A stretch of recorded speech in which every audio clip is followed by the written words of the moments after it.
Hello and welcome back to Chemistry Talk. I'm Hunter, and today we will be doing advanced stoichiometry, specifically the limiting reactant problem, also known as the limiting reagent problem. We'll be calculating percent yield, excess reagent, calculating the limiting reactant, and of course balancing our equation. So the first thing to do when given a stoichiometric problem is first either write the reaction or balance the reaction that they give you, or double check that it's balanced. So here we're told 50 grams of hydrochloric acid reacts with 50 grams of calcium carbonate to the following reaction. CaCO3 plus HCl gives us calcium chloride, water, and carbon dioxide. So I'm just going to double check that everything's balanced. Calcium looks good, carbon looks good, oxygen looks good, but hydrogen and chlorine are off. There's 2 of each on the right hand side and only 1 of each on the left. So I'm just going to put a 2 in front of HCl to balance that.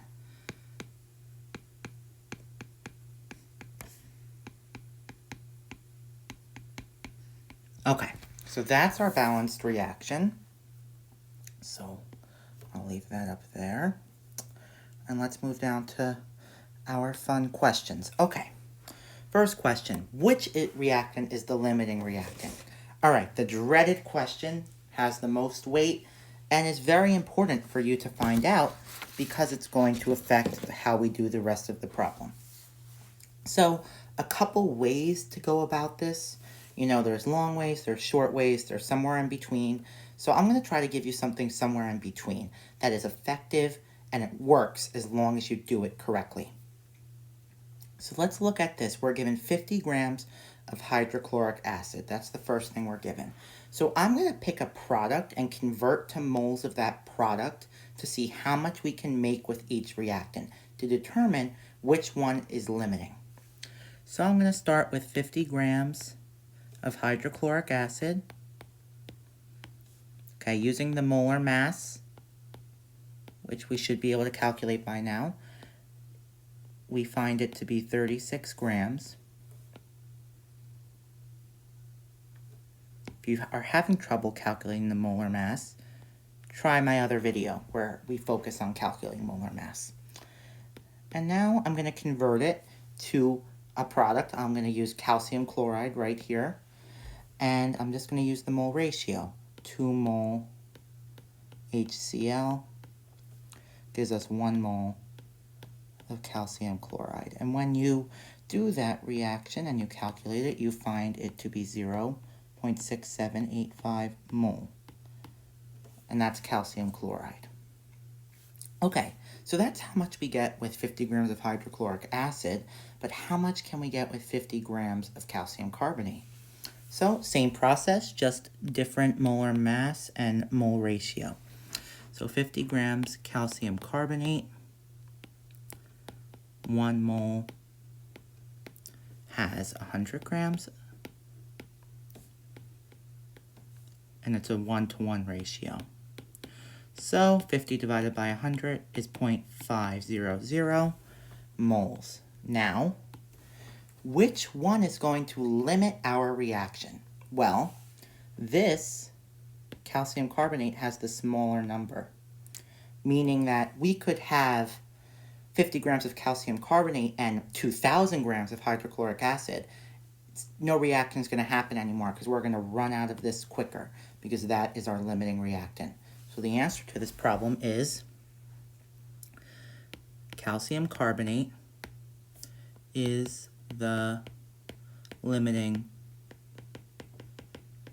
reagent or reactant. So that's going to dictate how we approach the rest of the problem. So I just want to recap here. I took the 2 reactants that they gave us. I chose the same product. Don't choose different products. Choose the same product and convert it to moles of that product. You could go all the way to grams, but you don't have to because we're going to need to do that anyway later on. Okay, so let's continue here. Oh, whoops. Uh-oh. Okay, we will just do it without that. Okay, so now we're on part B. Okay. Now part B asks us how much of the other reactant is left over, meaning the reactant that's not limiting. Well, our reactant that's not limiting is hydrochloric acid. So we're looking for our excess of hydrochloric acid. Now, once again, a couple ways to do this. But since we know that our limiting reactant is 50 grams of calcium carbonate, what we can do is convert to grams of hydrochloric acid, because we can only use the limiting reactant, and then subtract the two, the grams of HCl we started with and the grams of HCl we're going to end with using the limiting reactant.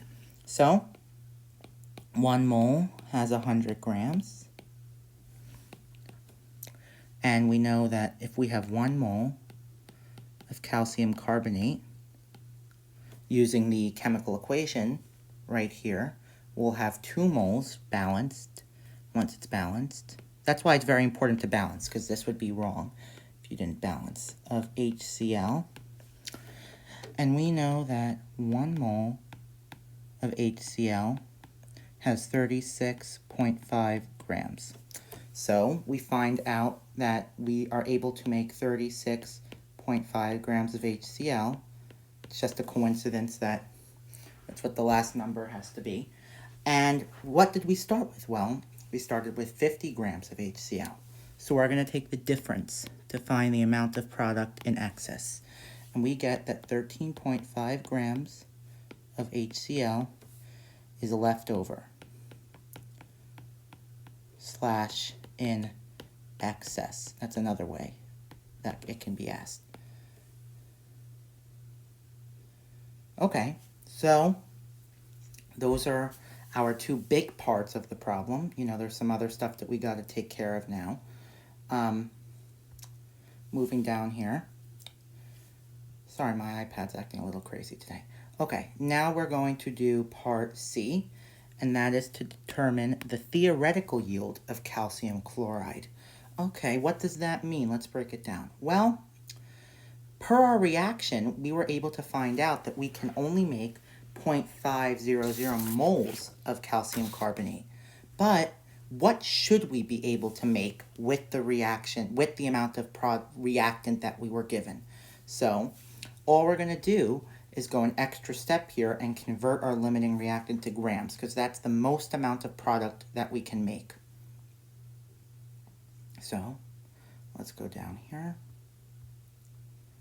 Okay, so this is how much product we should make with our limiting reactant. We most likely will not, because it's almost impossible to beat your theoretical yield. Your theoretical yield is what you're supposed to make. But if you make a batch of cookies, you know, not all of them are going to come out perfect.